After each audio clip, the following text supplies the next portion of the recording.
Israel controls all entry and exit points in the West Bank, and all but one into Gaza, which is controlled by Egypt and Hamas. Israel also restricts the freedom of movement for Palestinians into, between, and within the protected Palestinian territories through the use of temporary and non-temporary checkpoints, as well as a system of entry and exit permits.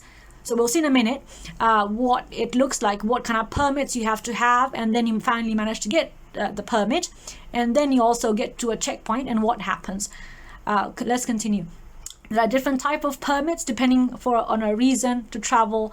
The application process can be slow, and many are rejected.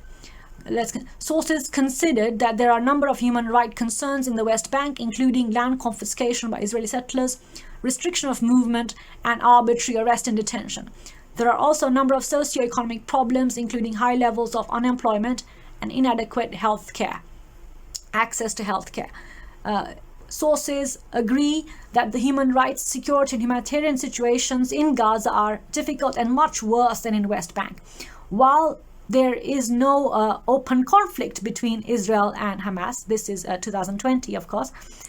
Even then, though, the Great March of Return protests in 2018 along the fence separating Gaza from Israel continue, though in smaller numbers. Israeli defense forces are reported to have used excessive force in attempting to disperse the demonstrators away from the border, resulting in hundreds of gunshot injuries and scores of deaths.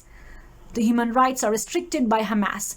This is where we come back into Gaza, and other armed groups in the Gazan territory.